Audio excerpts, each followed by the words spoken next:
Abra a sua Bíblia agora no Evangelho de Mateus. Evangelho de Mateus, capítulo 7. Os nossos versículos serão do 24 ao 27.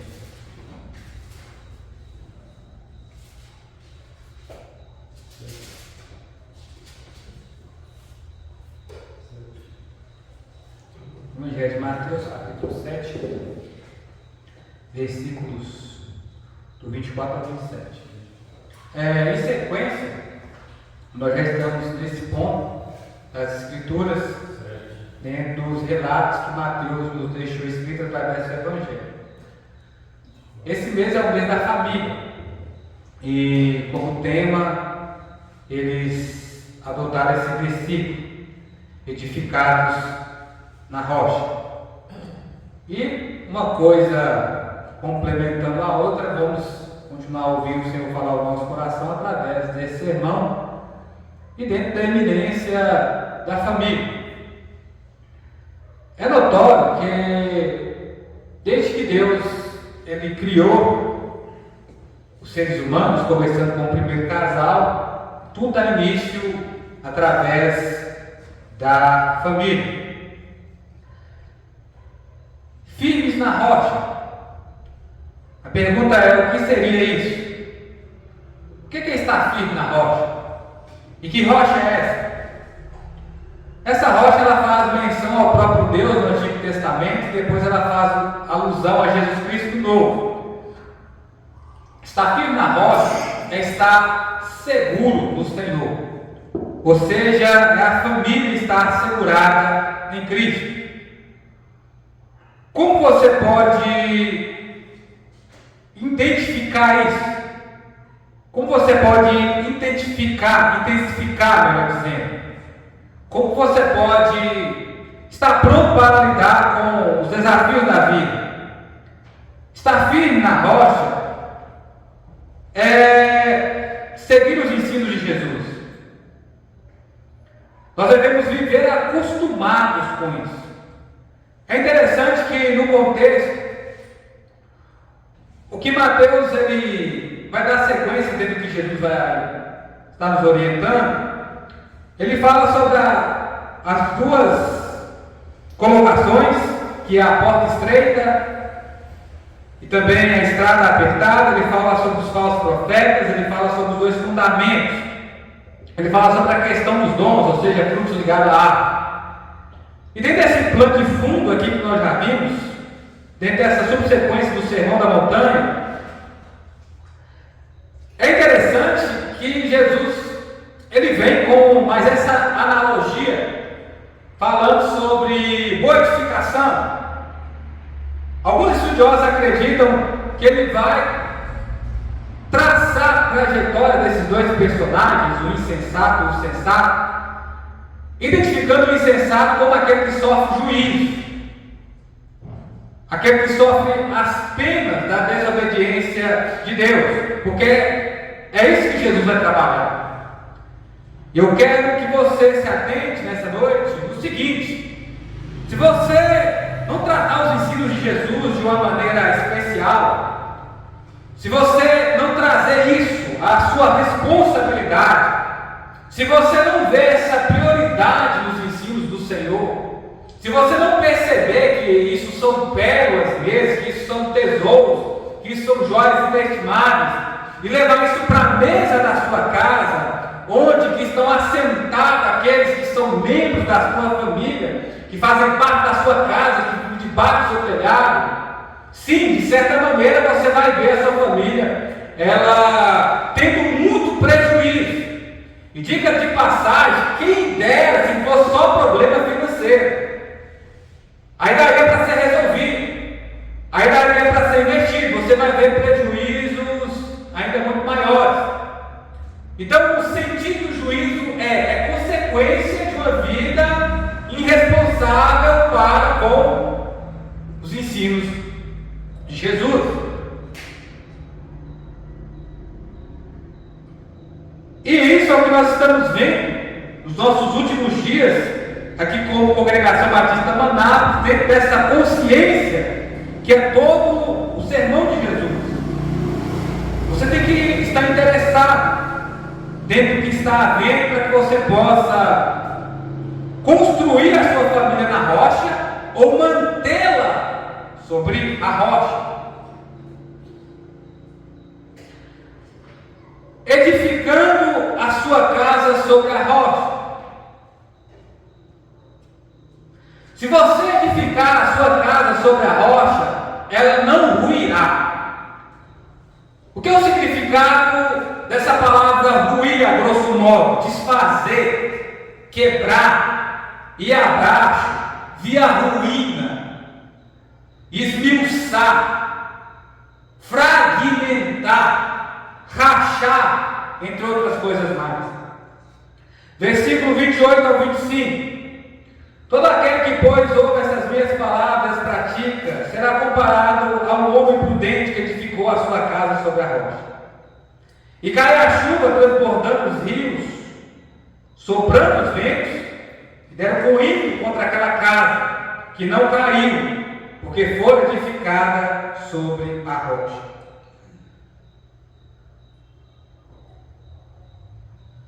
Você pode perceber que Jesus ele está falando com pessoas. Ele está dizendo: todos aqueles que ouvem estas minhas palavras será comparado a pessoa prudente. Equivale para você e para mim também. Os ensinos de Jesus não estavam somente fechados ao público daquela época. Não foi algo particular para aquelas pessoas em primeira mão que receberam o sermão. O que ele está dizendo é para todos aqueles que ouvem as minhas palavras e as praticam, será semelhante uma pessoa prudente, será semelhante uma pessoa sábia. E é interessante que essa palavra prudente, ela é conceituada em alguns momentos da palavra de Deus. E esse termo é para pessoas que estão preparadas, pessoas que estão capacitadas, pessoas que conseguem estar além do que pode acontecer, e quando a situação aparece, elas estão precavidas. Assim são essas pessoas. É dessa forma que você tem que analisar, mapear, trazer todo o trajeto da sua família. Você vai ver essa palavra nas virgens prudentes e imprudentes. Dentro do contexto, ambas receberam a história de que o noivo estava voltando. Mas somente as prudentes foram precavidas em deixar óleo suficiente para aguardar até o retorno do noivo diante da noite que se estendia. As imprudentes não eram precavidas, e elas queriam que as prudentes as abastecessem com o óleo que as outras haviam em estoque. Ela falou: não podemos. Se nós tirarmos daquilo que é nosso, vai faltar para nós e para vocês também. Portanto, vão até onde vende, compra o óleo e volta e aguarda o noivo. E o que aconteceu? Diante dessa falta de precaução, as imprudentes foram surpreendidas com alavancar do soado, dizer: o noivo veio. E só quem era prudente participou das bodas daquele casamento. Isso nos vale analisar como nós temos tratado a nossa família. Às vezes nós queremos ter dinheiro em estoque. Às vezes nós queremos ter roupas em estoque. Às vezes nós queremos ter veículos em estoque. Queremos ter alimento. Mas não queremos estar dando um aparato, um preparo de longa vida para a nossa família em termos da palavra de Deus. E até Jesus voltar, será que muitos estão firmes nele? Até Jesus voltar, sua família está preparada para recebê-lo? Pastor, eu estou. Eu, Luiz, eu estou. Agora a questão é: a minha família está. Você consegue analisar isso de maneira positiva, a sua família está pronta para o retorno de Jesus. Não, eu estou inabalável na fé. De repente você diz, eu estou inabalável na fé. Eu estou firme. Mas o restante das pessoas da sua casa, eles participam da mesma fé? Eles acreditam nas mesmas palavras? A pergunta é, por que eles não praticam então? Por que eles não evidenciam isso? Por que eles não brilham segundo essa condição? Por que eles não demonstram interesse dentro desse sentido? São coisas que nós devemos avaliar. Jesus também, ele nos traz outra analogia falando do povo de Deus e falando sobre os ímpios, aqueles que vivem nas trevas. Jesus, ele fala que nós devemos ser simples como as pombas, pessoas humildes como ele. Isso mesmo, fazer o bem sem olhar quem, tratar todos com cordialidade, amar a qualquer um. Isso não quer dizer que eu tenho que concordar com tudo, mas isso não quer dizer também que eu tenho que odiar as pessoas pelo fato de que elas não comungam da mesma fé que eu tenho. Uma coisa não tem nada a ver com a outra. Mas Jesus falou também que devemos ser prudentes como as serpentes. Ele quer dizer, devemos ser astutos. Por que Jesus ele fala isso de maneira bem categórica e chama a atenção dos seus seguidores? Porque ele nos orientou deixando o seguinte ensino. Porque os filhos das trevas são mais astutos que os filhos da luz. Se você não cuida da sua família, eles vão cuidar. Se você não cuida dos seus filhos, o Estado vai cuidar. Se você não cuida da sua descendência, a rua vai cuidar. Se você não cuida do seu cônjuge, alguém vai cuidar. Se você não cuida do seu esposo, alguém vai cuidar. Se você não cuida da sua esposa, alguém vai cuidar. Se você não cuida dos seus filhos, dos seus netos, alguém vai cuidar. E como eu aqui acabei de referir, os filhos das trevas são mais astutos que os filhos da luz. Se você não cuida dos seus filhos, se você não leva Jesus para eles, o influenciador digital vai cuidar. Vai trazer informação para eles. Se você não acompanha os seus filhos, os seus professores vão encher de informação. Muitos, em vez de ensinar português e matemática, estão ensinando biologia. Em vez de ensinar a subtrair, dividir, menos e mais, estão falando sobre sexualidade. Coisa que de repente vai acontecer em ciência lá na quinta série agora. E assim eles vão fragmentando a família. Assim eles vão tirando o conceito original da família. Assim eles vão tentando remodelizar a família. Trazer um novo padrão, trazer um novo formato. Desconstruindo aquilo que é sólido, aquilo que funciona, aquilo que é a essência de Deus na humanidade. Porque às vezes nós não estamos alerta com a nossa família. Devemos permanecer nos ensinos de Jesus, conforme a palavra que nos traz fé. Jesus ele fala que quem pratica tais palavras é o homem, é uma pessoa prudente. A Bíblia ela está cheia de ensinos como base, como alicerce, é aquilo que Paulo fala, são os fundamentos da nossa fé. Sem fundamento, sem um bom alicerce, as coisas vão à ruína, as paredes não se firmam. Deus, Ele quer que tenhamos uma família firme, para que quando os ventos soprar com violência, eles não venham nos derrubar. Quando as tempestades vierem, que significa problemas, que apresentam adversidade, que é ilustração para desafios para esse tempo, nós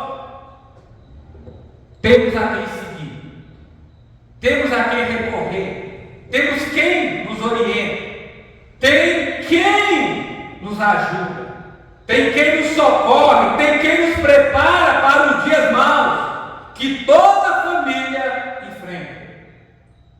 perigosos, os dias tenebrosos, para que soprar com ímpeto. O que ele quer dizer com essa palavra ímpeto? Ele diz o seguinte, que bate e volta a bater de novo. Você percebe que ele fala, veio os ventos e a tempestade e bateu com ímpeto, chocou. E aí quer dizer, choca de novo. A outra pergunta que eu te faço é, se de repente viesse uma onda aqui, uma onda de um rio que transbordou, se rompeu uma barragem, e aí nós trancamos essa porta, suponhamos que essas portas de ferro, elas aguentam os choques trazidos pelas ondas, simplesmente essa onda, ela vai bater uma vez, porque a porta está fechada e depois ela vai descansar. Vai acontecer isso? Porque colocamos ali uma barreira, firmamos a porta. Isso quer dizer que rompeu a barreira, a onda está chacoalhando. Ela vai bater, mas eu tenho uma porta que eu vou parar. Quando Jesus quer dizer ímpeto, ele quer dizer, você vai ser provado. Você vai sofrer impasses. Ele está dizendo, a sua família, ela vai sofrer bates. O termo quer dizer força. Ele quer dizer alguma coisa vai bater com força.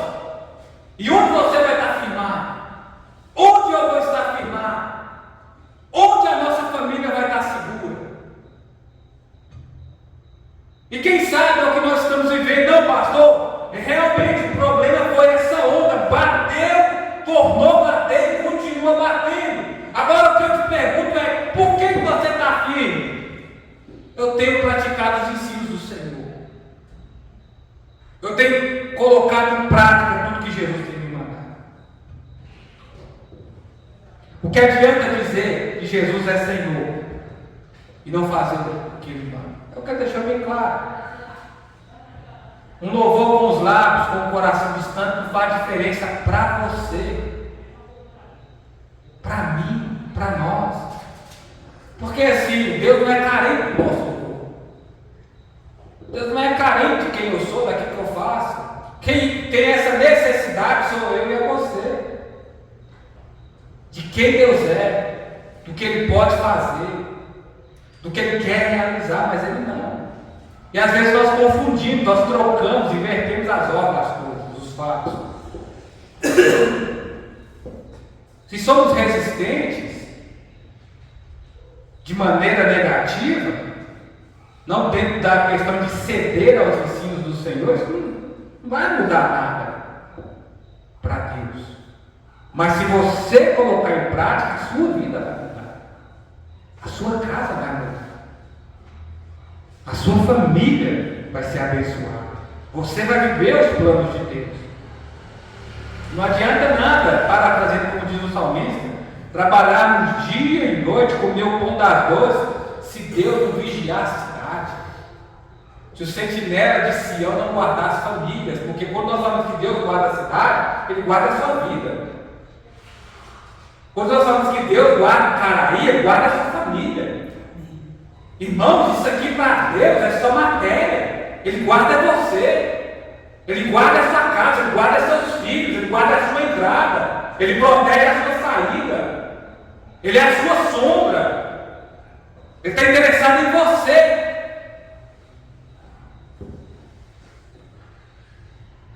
Edificando a sua casa sobre a rocha, ela ficará de pé. Como eu falei com você, quando o ímpeto da força dos problemas vierem, das tribulações, você não vai à ruína. Sua casa não vai a pique como um barco furado, não vai não. Porque ela está em lugar seguro. Você ficará de pé. A sua casa estará firme. Versículos 26 e 27. E todo aquele que ouve as minhas palavras, não as pratica, será comparado a um homem sensato, que edificou a sua casa sobre a areia. Caiu a chuva, transbordando os rios, sopraram os ventos, deram com ímpeto contra aquela casa, e ela desabou, sendo grande a sua ruína. Perceba comigo que tanto no versículo 25 como 27, Jesus ele mantém a mesma linha de raciocínio, tanto para o primeiro exemplo da pessoa sensata, como também da pessoa insensata. Ambas as famílias que aqui são representadas sobre essa rocha, essa pessoa que coloca em prática o Senhor, ele fala o quê? Tanto para o insensato, veio as tempestades e os ventos e bateu com ímpeto. Chocou uma vez, de primeira não deu, foi de segunda, foi de terceira, foi rachando, porque não tinha lugar firme, e ela veio a desabar. Ela veio a ruir. Irmão, já diz o pensador, preste bem atenção, provavelmente você já ouviu, depois desse mundo tecnológico cheio de informação: nenhum sucesso corresponde a uma família destruída. Nenhum sucesso corresponde a uma família destruída. Parafraseando. Você pode alcançar todo o sucesso do mundo, todo o destaque do mundo. Você pode prosperar como a maior pessoa do mundo, mas não vai justificar a ruína da sua família. Não vai justificar. Você, melhor dizendo, é exemplo. Quem viver isso vai provar amargamente a pior derrota que alguém pode sofrer aqui: a fragmentação de uma família. Quem sabe filhos crescendo entre pais divorciados.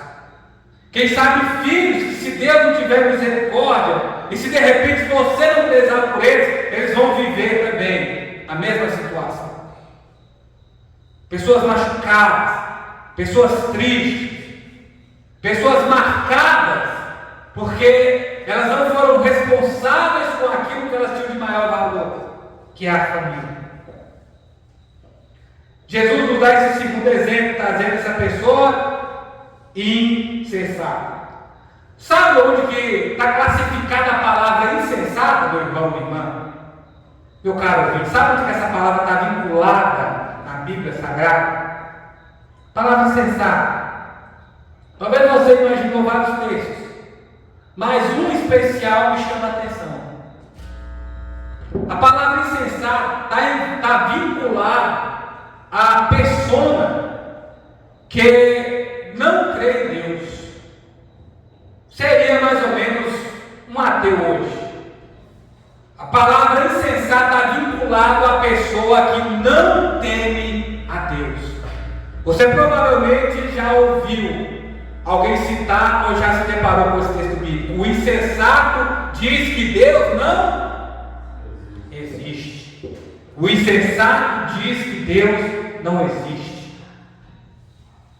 Uma pessoa, irmãos, que vive de qualquer maneira, praticamente, ele está escrevendo isso no peito para Deus ler.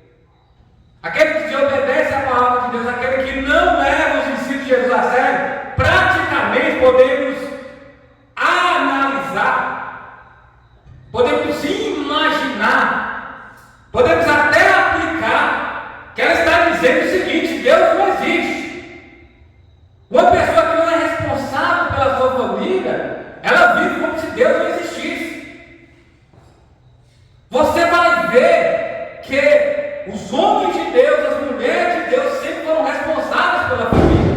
Jesus, quando veio diante do momento ali incerto que se formou, dentro daquilo que Deus prometeu para Maria, que Jesus viria, conforme a dádiva, o presente do Espírito Santo, ele teve que ir lá, o próprio Senhor, mandar alguém acalmar José, porque José era um pai de família.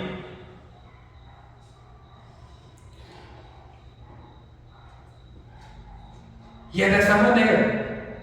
Se somos irresponsáveis, meus irmãos, você pode ter certeza, a onda choca, ela vem com ímpeto, ela vem com força, ela bate com mais força, ela vem com mais velocidade, ela vem com mais intensidade, até a casa vai no chão. Irmãos, quantas casas, quantas famílias que já foram à ruína? Quantas vidas até em Caraí e já perderam aquilo de mais precioso, porque continuam tendo as mesmas práticas, continuam alimentando as mesmas paixões, continuam vivendo com os mesmos pecados e não mudam. Acreditam que mais uma promoção do trabalho vai resolver isso.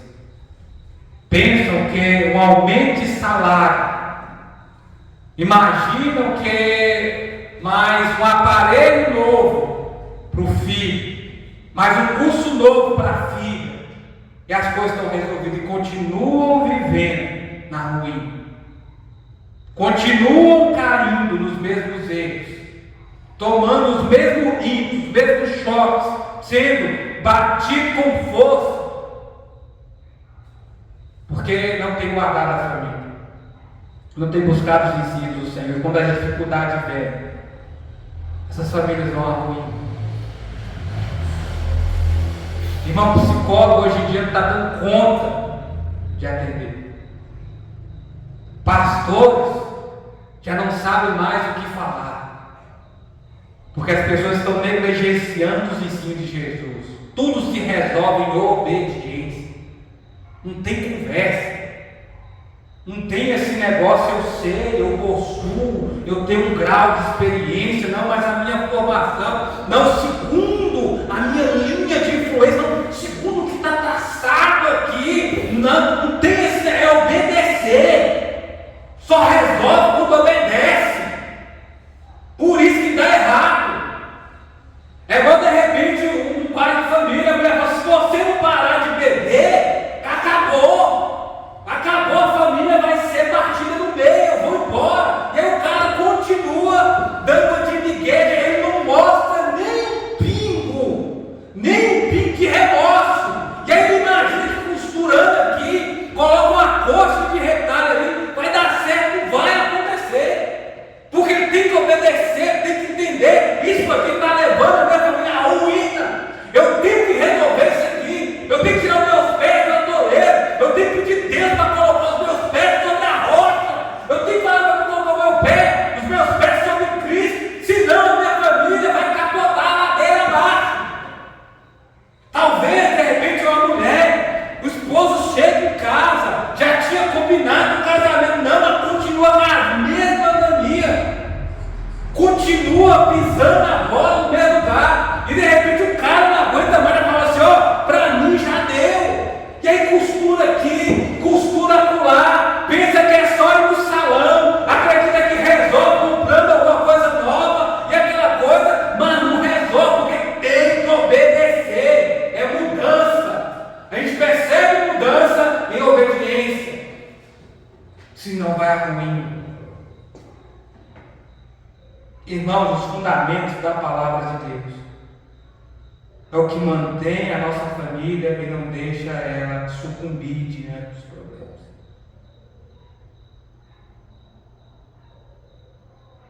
Irmãos, cedo ou tarde os problemas aparecem. Cedo ou tarde se levantam como uma onda em um mar impetuoso. Edificar a sua casa sobre a rocha. Edificando a sua casa sobre a rocha, ela permanecerá. Ela não ruirá. E ela ficará de pé.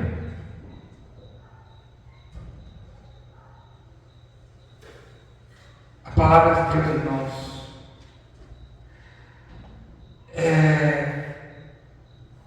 é uma preparação diante das incasualidades da vida, os imprevistos, os acidentes, os problemas maiores, as doenças, as perguntas dos filhos, o crescimento da geração, sempre atual.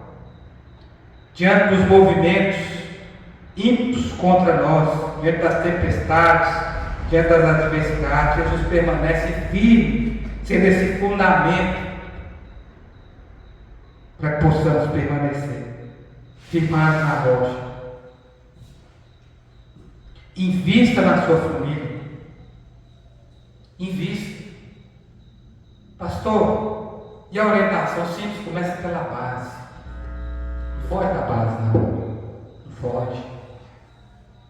Irmãos, quantas e quantas pessoas que assim, elas acreditaram que negligenciando fatores fundamentais e tentando, como eu falei, costurar por vista com uma coxa de retalho, viram a família acabar, viram os filhos se corromper, porque fugiram da base. Paulo já deixou claro, temos uma base, temos um fundamento. É Jesus. Esse fundamento, ele veio até nós pela cruz. Construa sobre a rocha. Construa sobre a rocha. Construa a sua vida sobre Jesus. É como uma belíssima canção que as igrejas têm cantado nos nossos dias. Eu vou construir a minha vida em ti. Não vou ser abalado. Se você construir a sua família sobre Jesus, você vai ver uma mudança radical na sua geração. Mas se não, os problemas vão atravessar anos. Porque o exemplo tem muito a ver. Muito, 100% a ver. E como qualquer outro pecado, irmãos, porque somos seres humanos, somos pessoas falhas, negligentes, fracas, cheias de defeitos. Quem sabe, de repente, como eu, você se encaixa e pensou o seguinte: não, eu também cometo faltas para minha família. Eu cometo esse pecado, esse grande pecado de não orientar a minha família a estar firme na rocha, de falar com Jesus como propriedade na minha casa, de trazer com Jesus como autoridade, eu como sacerdote, como provedor, eu como disjuntora, eu como filho. Esse é o momento. Peça a Deus perdão também. Irmãos, nunca se canse de pedir perdão a Deus pelos seus pecados, não. Não viemos sofrer essa fadiga, como se Deus não cansa de perdoar, é porque não cansamos de pecar. Feche os seus olhos, coloque a sua cabeça, coloque a sua vida diante do Senhor, a causa da sua família. Peça a Ele para abençoar todo o seu lar, toda a sua parentela, seus parentes, seus familiares, mas principalmente os da sua casa. Pai querido, muito obrigado por essa mensagem. Te agradecendo por esse mês da família, onde temos orado a Deus uns pelos outros, ou seja, por cada família. Pai querido, continua abençoando a cada um. Muito obrigado por esse momento aqui. Nos leve em paz, assim como o Senhor nos trouxe, em nome de Jesus. Amém. Amém? Deus abençoe.